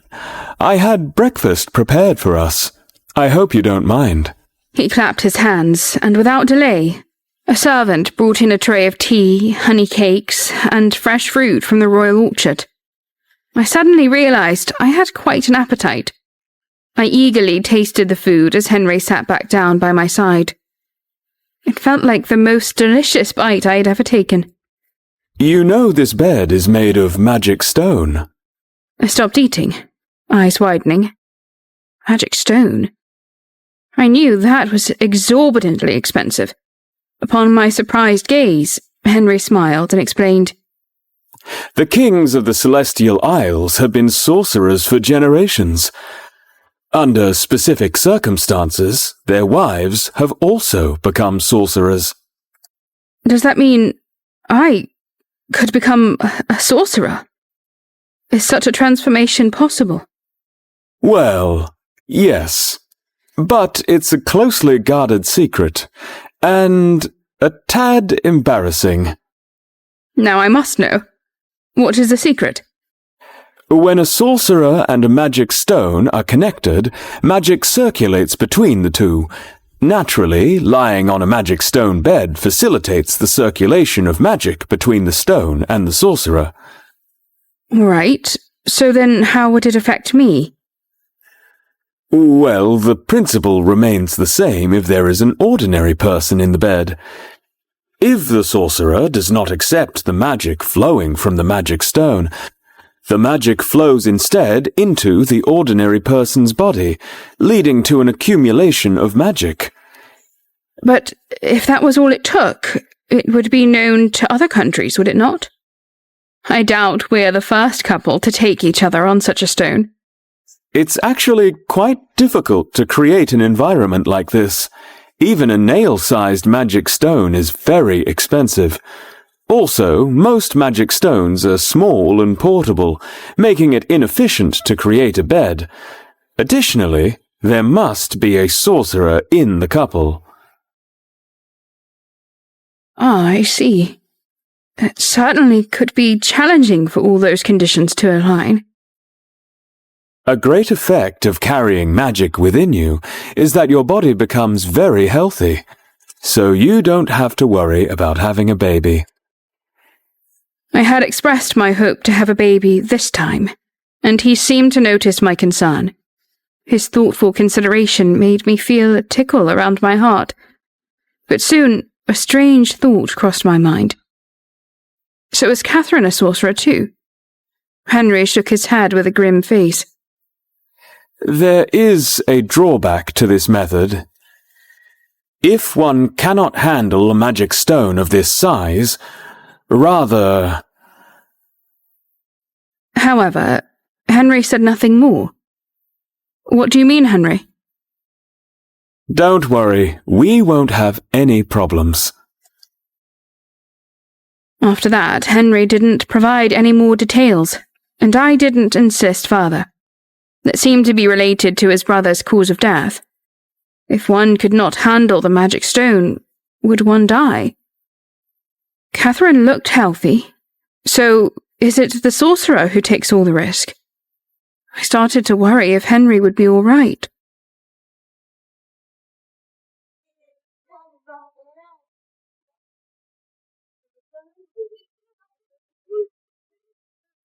I was still consumed by these thoughts at the evening's reception, when I suddenly noticed Aldrich.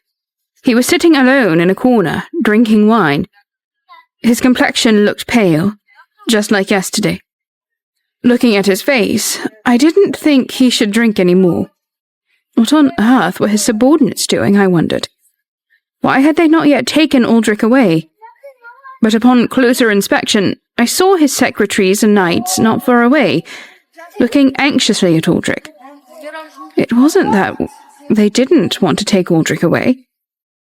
Rather, it seemed that he had driven them all away so that he could be alone. What about Rose? Shouldn't she step in and intervene at a time like this?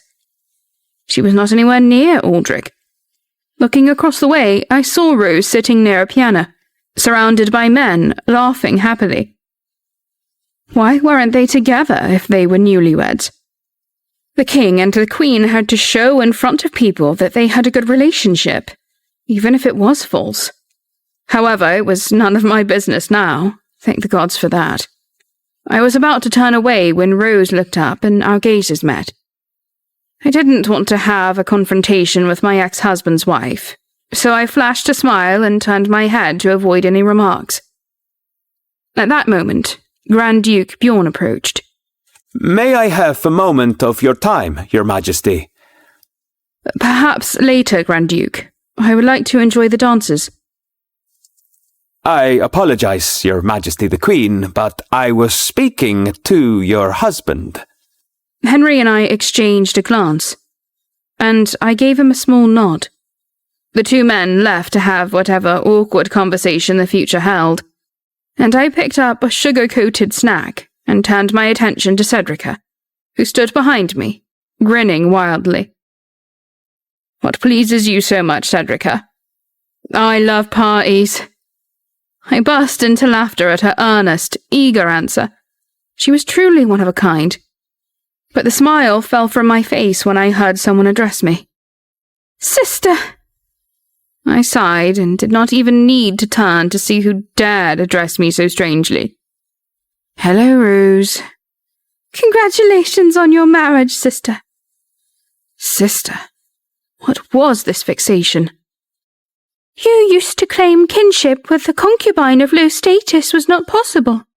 But now, as both queens with my true noble status revealed, can we be sisters? Am I qualified?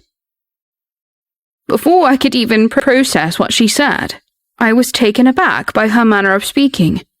It was as if she were mimicking me. Murmurs rippled through the crowd of onlookers, their eyes fixed upon us. The confrontation between the ex-wife and the current wife of the King of Elisaria was undeniably intriguing. Rose smiled, reveling in the attention. It seemed like heat was rising in her face due to excitement. It was best she cooled off. I offered a smile. If sisterhood is what you crave, perhaps become the sister of Aldrich's next concubine. You'd share the same husband.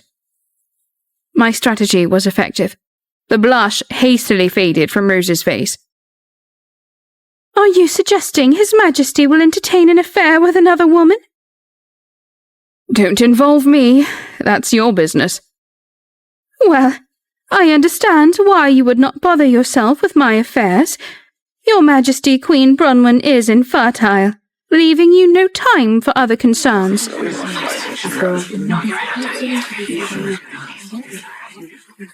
I stared at her, mouth agape. She had unquestionably crossed the line. The faces of the ladies-in-waiting beside me immediately stiffened. Cedrica, unable to bear it any longer, prepared to intervene, but a voice, filled with laughter, interrupted. It was my brother. You say that like a seasoned expert.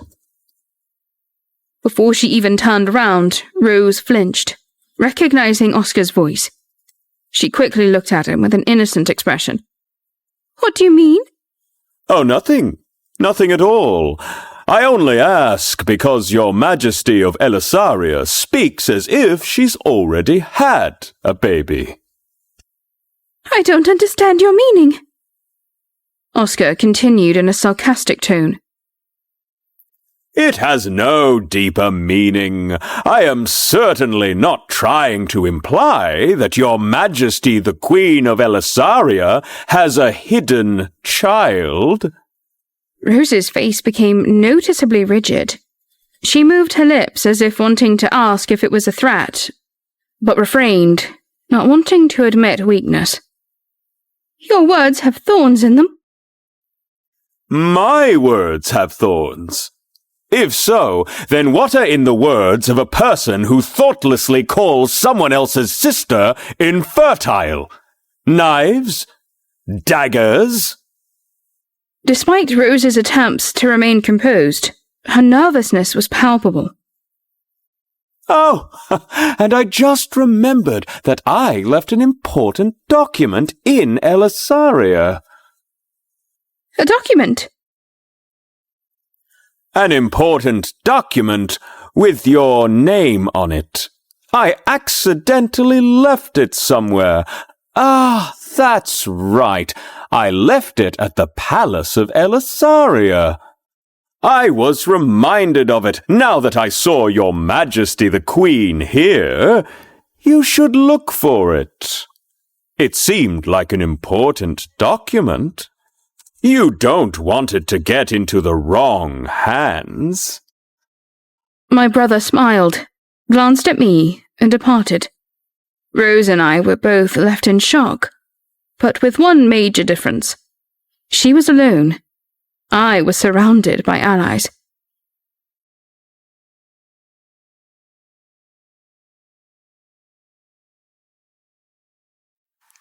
Meanwhile, Henry was walking alongside Grand Duke Bjorn, who was feeling indecisive. With every step, Grand Duke Bjorn's mind flipped back and forth like a coin tossed in the air. What did he call me for? It's a nuisance. I need to hurry back to be next to my queen. After hearing Henry's thoughts, the Grand Duke decided to move forward with his secret plan, especially when Henry started to think about the details of his wedding night. I know you are busy. I apologize for calling you out to speak alone. A servant approached with 2 glasses of champagne. The Grand Duke picked them up, handing one to Henry. What can I do for you?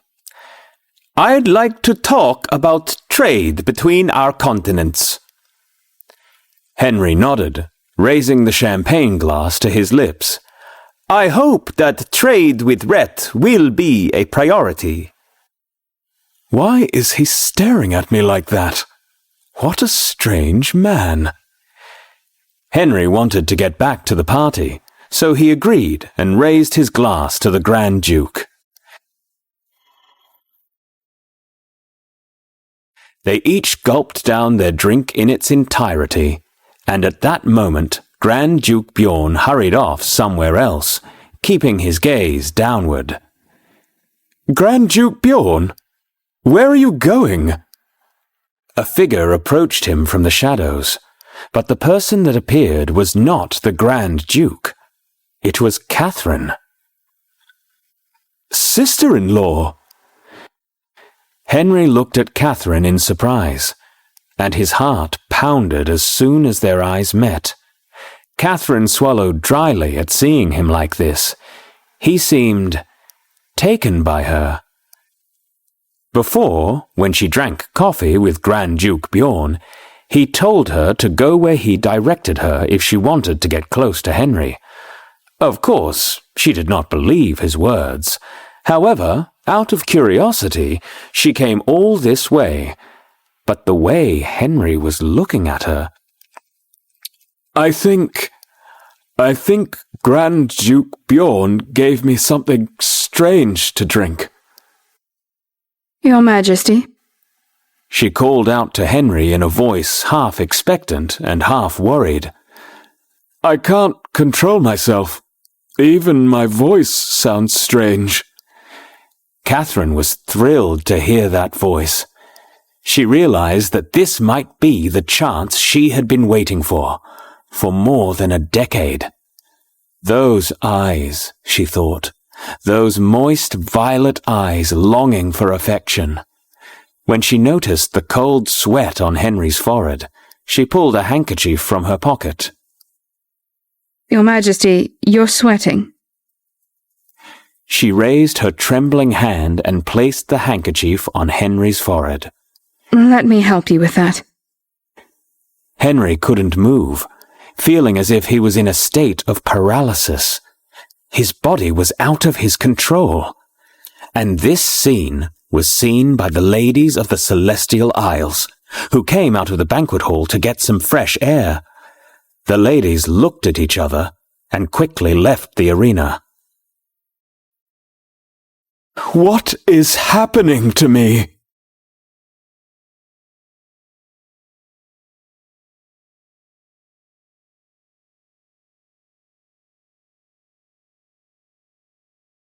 Grand Duke Bjorn was lost in thought, oblivious to the flames of gossip he had just set off. What shall I do next? He headed towards his room to take the antidote for the love potion. He was nervous that Henry would suspect his poisoning of his drink, so he had no choice but to put the potion in both glasses of champagne. It was important that he reached the solace of his empty room before he laid eyes on anyone else. Suddenly, he heard a cry from a balcony. Grand Duke Bjorn involuntarily looked towards the noise, and he was startled to find Rose sobbing. No, not this woman!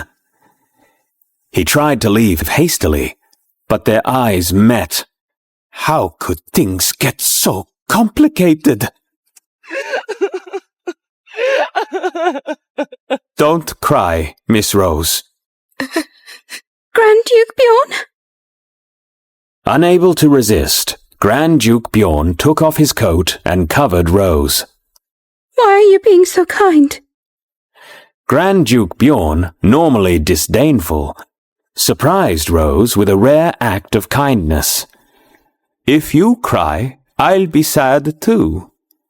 Rose stood up quickly, bewildered, at first certain that he was mocking her. Grand Duke Bjorn turned around, cursing himself. When Henry didn't return after his conversation with the Grand Duke, I felt certain that something was awry. When I checked with his knights, they told me he was back in our quarters, so I tracked him down. Henry, did something happen? Why did you come back alone without saying anything? It's not like you. Henry, may I come in? My queen, I'm sorry. I don't feel good right now. Did you want me to get you some medicine? No, it's fine. I think I will feel better after I rest. I was deeply concerned, fearing the side effects of the magic stone bed had started to manifest in Henry already. Grand Duke Bjorn found himself sitting beside Rose, overcome by the potion's effects. He thought to himself that this potion was more like a curse or a poison. He looked up at the stars shining in the heavens, thinking them to resemble the woman beside him. The strangest part was that his feelings for Bronwyn were still intact, and when he looked at the moon, he saw her. He figured he must be going mad. Rose, unaware of what was going through Grand Duke Bjorn's mind, loudly expressed her disgust at what had happened earlier. Did you hear how Lord Oscar spoke to me earlier? Wasn't that a bit much? That was a bit much. It almost sounded like a threat. How many people heard me say that the deposed queen is infertile? I hope it affects her position here. Grand Duke Bjorn smiled inwardly at Rose's thoughts. She was a beautiful woman with a lovely voice. However, it was truly ironic that even with such a sweet inner voice, she had such blatantly malicious thoughts. Although it angered him that Rose said offensive things towards Bronwyn, he was concerned about Rose catching cold and handed her his coat. Rose, who noticed Grand Duke Bjorn's gaze, smiled as she clutched the coat with her hands.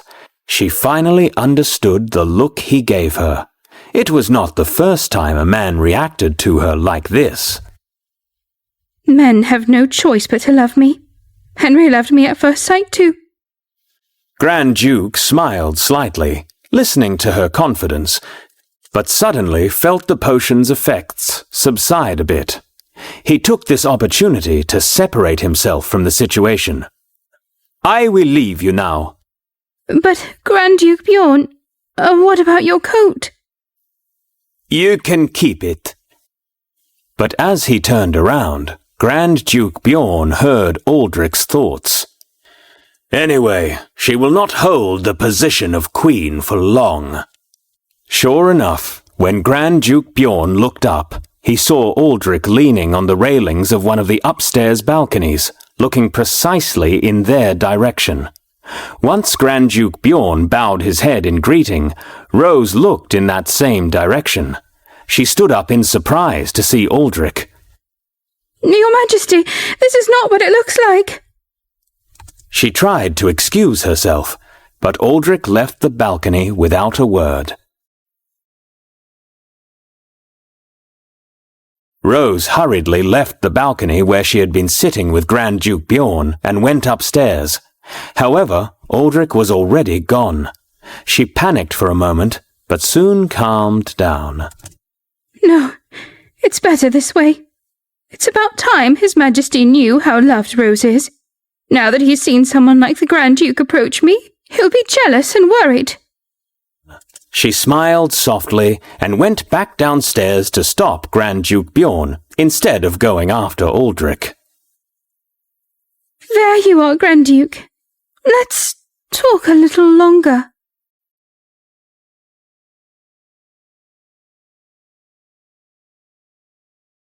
The next day, I tried to see Henry, but was informed that Haxon had taken him away on urgent border business. He had his servants bring me breakfast. As I looked at the plate, I suddenly felt anxious. The wedding night was a formality. After we slept together for the first time, was the friendship we had built lost? I was embarrassed as I remembered thinking that Henry might like me. Maybe I got carried away by the passion he showed on the wedding night. He was hugging me, saying that he loved me, that he would be happy even if he died like this, whispering that he didn't want to leave my side, and holding me in his strong arms all night long. I decided to go on a walk through the garden to soothe my nerves. It helped tremendously until I ran into Grand Duke Bjorn. He was startled for a moment, but soon approached me. When I saw him, I remembered the moment our eyes met on the day of the wedding night. I deliberately put aside personal matters and broached the subject of trade. He followed suit immediately, and we talked for a while. But as we walked, Rose appeared and greeted us. Grand Duke Bjorn. Sister, good morning. How long would she keep calling me sister? I didn't like it, but I showed a calm expression and returned her greeting. Grand Duke Bjorn at my side also greeted her calmly. Good morning. Rose stood in front of Grand Duke Bjorn and smiled charmingly. Grand Duke, did you return safely home last night? Last night? Were they together? What was going on? Although she was addressing the Grand Duke, Rose was looking right at me. I knew she was trying to upset me by rubbing this information in my face. Yes. Do you still have my coat? Of course I have your coat. I cherish your coat. Rose looked at me. as if they were talking about a secret. I want it back. You don't want me to wear it? To put my arms, my body in it? Rose, don't embarrass yourself. Send an errand boy to bring it to me. Why are you acting like this now, Grand Duke? We have nothing left to discuss.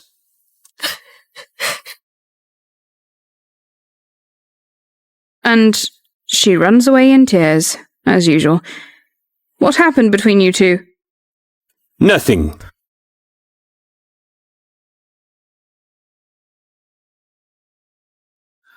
Although he told Bronwyn nothing happened with Rose, Grand Duke Bjorn was still disturbed by the events of the night before.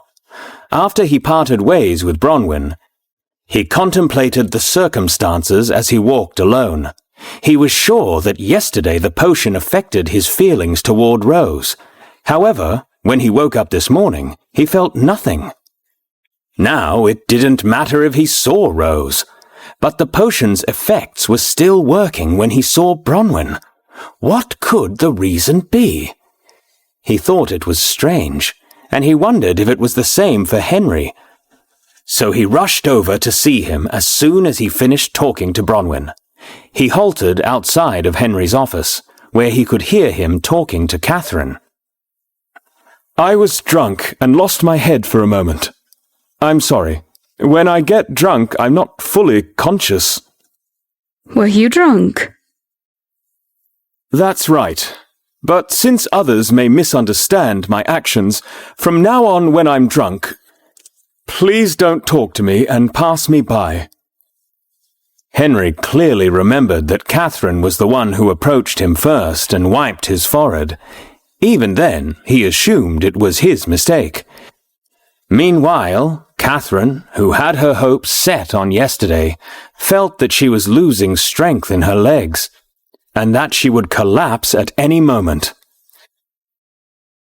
If you wish to help, call Haxon or some official. Henry spoke coldly and decisively. Catherine looked at him with trembling eyes, and left as if she were running away. Grand Duke Bjorn realized that the love potion's effects on Henry had also worn off within a day. If the potion's effects are no stronger than before, then why are the potion's effects still intact towards Bronwyn? The hypothesis that his teacher mentioned to him was ringing in his ears. He had said that Grand Duke Bjorn was in love with her before he drank the potion, so it proved to be more effective. Was I always in love with Queen Bronwyn?